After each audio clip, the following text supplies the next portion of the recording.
I don't even really deserve to know you, but I'm a witness that you did this, and I'm brand new, so I'm ready to go, and I'ma tell the world what they need to know. A slave to myself, but you let me go. I tried getting high, but it left me low.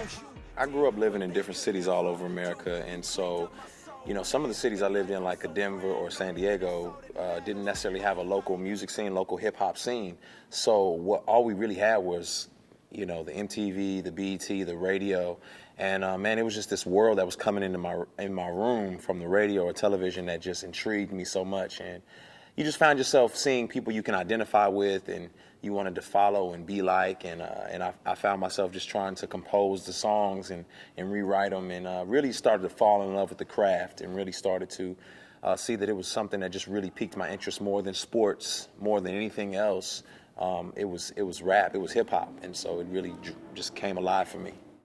I didn't grow up with, you know, just like these positive male influences who said, hey, son, you know, this is how you do this, this is how you do this. You know, the men that I had in my life did the best that they knew how. And, you know, they didn't grow up with positive male influences, so it was really just kind of a trial and error deal. And I really began to look to, obviously, to hip-hop for wisdom and guidance. Anytime you are looking for fulfillment in you know, things that dissipate or don't last, such as drugs or parties, you just end up feeling empty, you know, this void. And that's what was happening to me. I was just kind of spiraling down, and you needed more, and you needed more. And I had to go to another party, and I needed to get higher, and I needed another girl.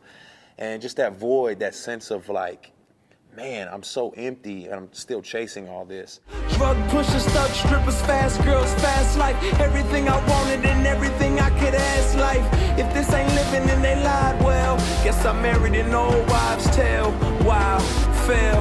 I don't know another way to go. This is the only way they ever showed. I got this emptiness inside that got me fighting for approval. You know, I was into party promoting and you know, into drugs as well. And you know, the parties were a place to make money, and, you know, from promoting it, and then also, you know, sell a little bit of, you know, drugs on the side.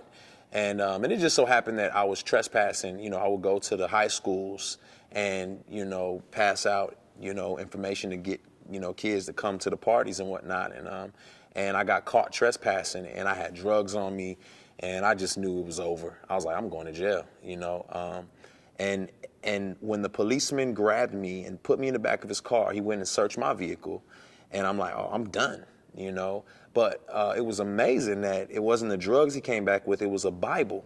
And the Bible that I kept in my car, because my grandmother gave it to me, and you know, it was more sentimental than anything. It wasn't about the Bible. And he came back and he said, is this your Bible? And I'm like, yes. And he's like, you know what I want you to do? I want you to read that. And I was like, yes, sir. He's like, I'm gonna let you go, but you and that Bible need to have some business. And I was like, what in the world? You know, and so it just intrigued me, and it made me say, okay, I think God used that moment to like say, okay, look, I got you out of this situation. I need you to here's an opportunity for you to get to know me.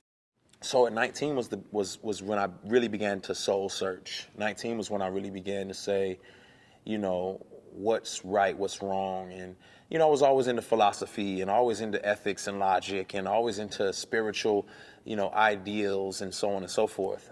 But in my investigations, I kept coming up short. And, you know, it was funny. The last thing I was willing to give a try was Christianity. It was just, to me, it was the easiest, most simplistic faith, and I didn't really want to have anything to do with it.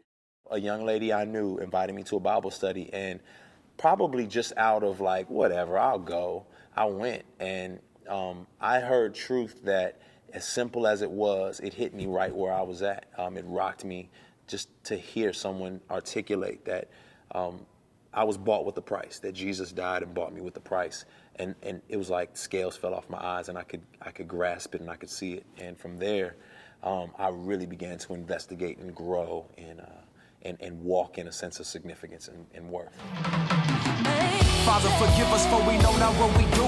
Am I biased? I've been pious with my nose up in the pews. Like Paul, I bear good news. They think I'm power bearing. My message sounds like death to these hearers as they perish. Scary to think we on the brink of death, but no one stops to look for answers on what happens next.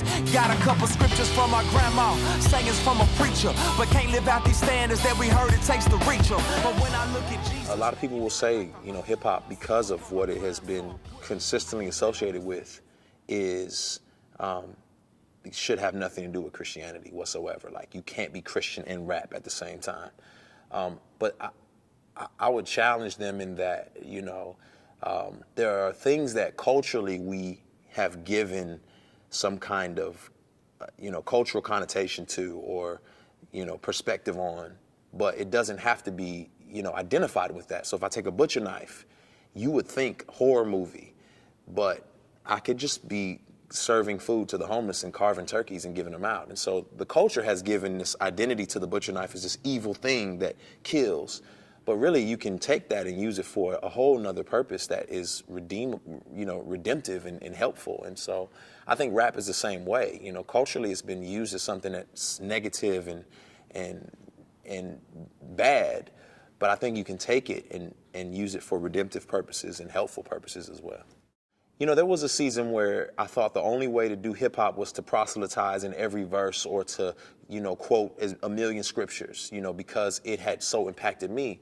But then I just remembered why I liked hip hop. And it was, one, because it was just good music, and two, because I could really resonate with it. And I was interested, and it communicated in a unique way. And so from there, you know, over the years, I've just been learning to, one, can make good music, but two, resonate and relate with people, and not be so into trying to give a theological discourse in 4 minutes in a song. But, you know, maybe there's a song that needs to be written about my past, or maybe there's a song that needs to be written about a relationship with me and my father, who I don't have a good relationship with. You know, those are the type of things that I think people resonate with and relate to, and can provide, you know, hope and insight and encouragement. I'm for change. I'm for redemption, and I do want to provide a landscape of hope for people. And I think music is one opportunity, one way to do that. But ultimately, I'm just painting pictures from a worldview, you know, from a paradigm, and so, you know, one song may not paint the full picture of it. It may be a portion. So one song may talk about, you know, the fallenness of humanity, and I'm going to talk about it as it is. I'm going to talk about death, destruction, murder, abortion, whatever, pain. And there may not be a redemptive end to that song, but I'm going to talk about that pain, and I'm not going to glorify it. I'm going to make it look as it is, painful. But as you move through my song, through my soundscape, you're going to hear a fall, the pain and the problems of life. You're going to hear, you know, the redeeming portions of life and how things can be redeemed and there's hope. And you're going to hear all that weaved in. And I'd be, you know, crazy to not talk about the thing that's most passionate to me, and that is my faith. You know, how can I leave that out of it's all that I am? It defines me. So you're going to get that in my music as well.